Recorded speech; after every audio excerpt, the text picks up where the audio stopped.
Et si je vous disais que derrière le sourire innocent d'une adolescente se cache une quête troublante d'identité, de liberté et une lutte contre les attentes de la société? Aujourd'hui, nous explorons une histoire qui résonne profondément avec les défis de l'adolescence.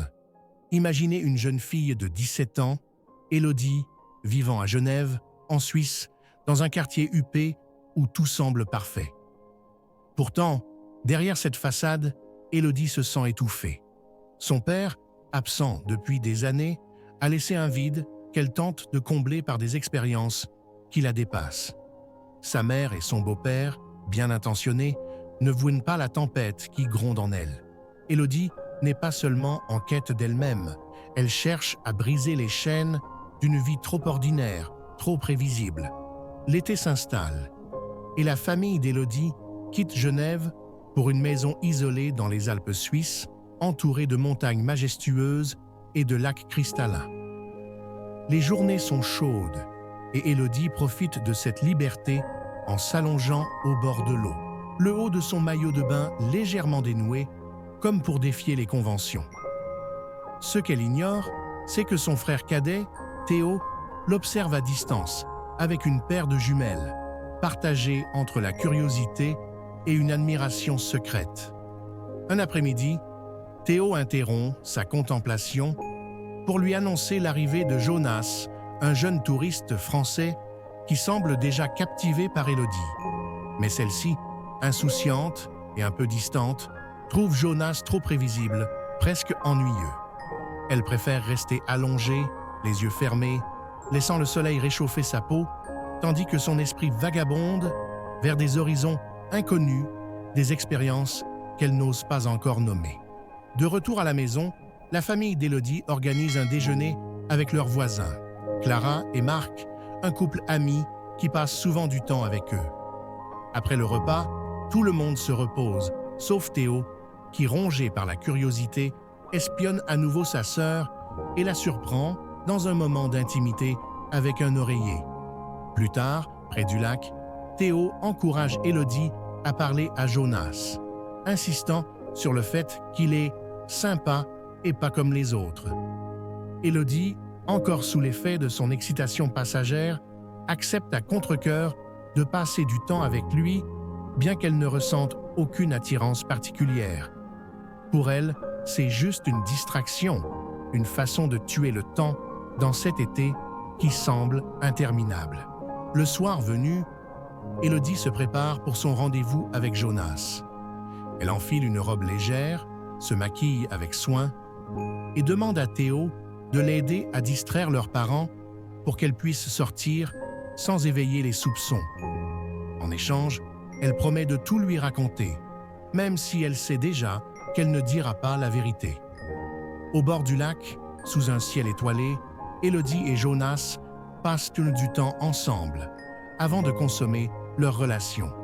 Mais pour Élodie, cette expérience est loin d'être magique. Elle se sent détachée, comme si elle observait la scène de l'extérieur avec un mélange de curiosité et de dégoût. Ce moment, qu'elle imaginait libérateur, ne fait que renforcer son sentiment de solitude. De retour à la maison, Élodie confie à Théo qu'elle a perdu sa virginité. Mais elle refuse d'en dire plus. Elle avoue que cette première expérience a été décevante, presque vide de sens, et elle ne veut pas en discuter davantage. Le lendemain, la famille croise Jonas près du lac. Il tente de renouer le contact, mais Élodie l'ignore, préférant garder ses distances. Peu après, elle fête ses 17 ans, lors d'une petite fête familiale, mais son esprit est ailleurs. L'été se termine et la famille rentre à Genève, laissant derrière elle ces montagnes et ce lac qui ont été le théâtre de ses premiers pas vers une quête d'identité trouble et complexe. À l'automne, de retour à Genève, Élodie s'inscrit sur un site de rencontre sous le nom de sa tante disparue, ce vieillissant de 5 ans. Elle commence à rencontrer des hommes bien plus âgés qu'elle, contre de l'argent. Elle adopte un nouveau look, cheveux lissés, maquillage appuyé, vêtements qui attirent l'attention. Sa première rencontre a lieu dans un hôtel discret du centre-ville. avec un homme nommé Henri, qui a menti sur son âge. Mais Élodie s'en moque. Pour 400 francs suisses, elle est prête à jouer le rôle qu'on attend d'elle, même si cela signifie se perdre un peu plus dans ce jeu dangereux. À l'école, Élodie mène une double vie bien rodée. Elle ment à sa meilleure amie, Léa, prétendant être encore vierge et évoquant un homme dans la trentaine, qu'elle fréquenterait en secret. En réalité, ses clients ont souvent plus de 70 ans. Mais Élodie préfère garder cette partie de sa vie soigneusement cachée. Léa, de son côté, lui confie qu'elle rêverait de gagner de l'argent facilement en fréquentant des hommes riches, mais qu'elle attend le bon partenaire, celui qui pourrait financer ses envies de shopping et de voyage. Élodie écoute avec un sourire en coin, sachant qu'elle a déjà trouvé un moyen de gagner bien plus que ce que Léa pourrait imaginer. Pourtant, elle garde son secret, même face à son amie la plus proche, consciente que certaines vérités pourraient tout faire basculer.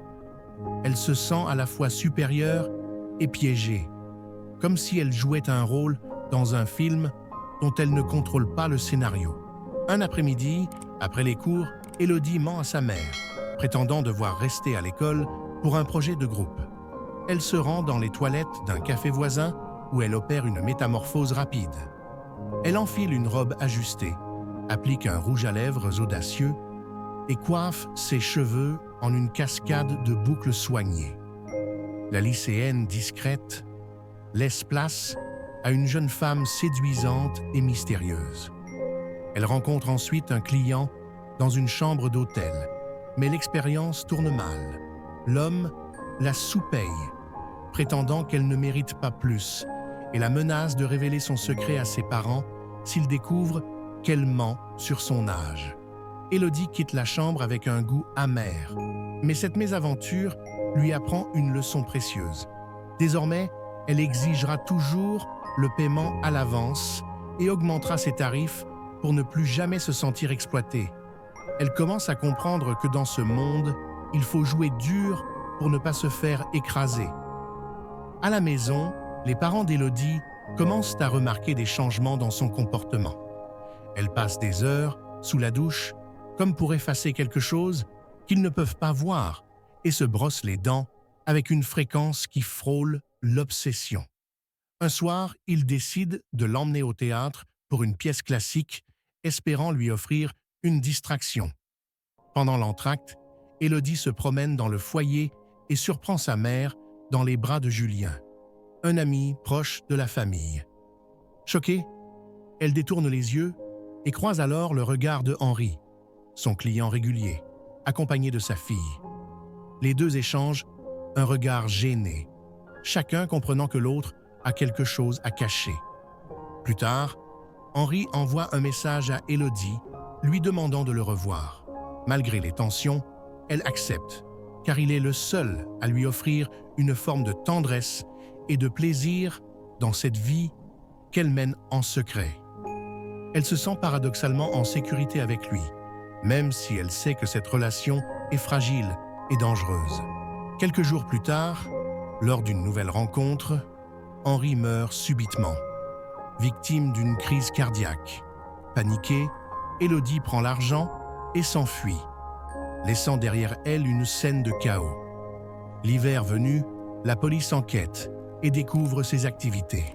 Il perquisitionne la maison familiale, trouvant son ordinateur, son téléphone et l'argent caché.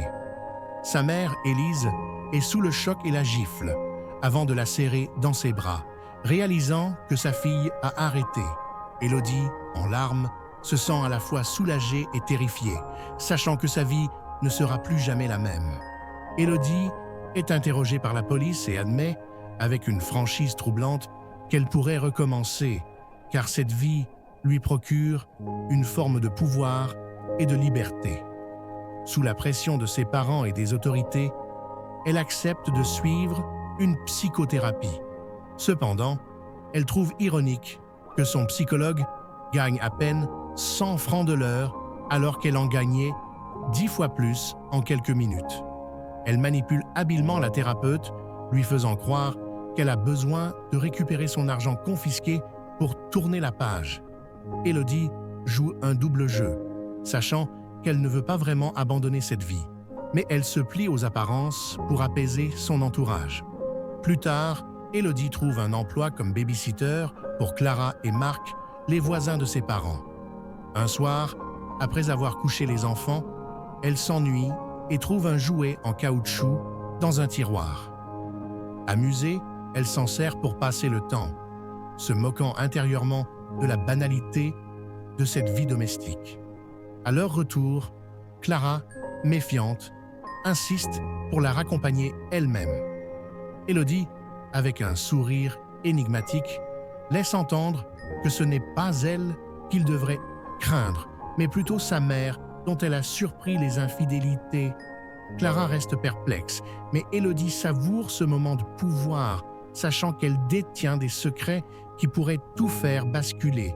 À la maison, les tensions atteignent leur paroxysme.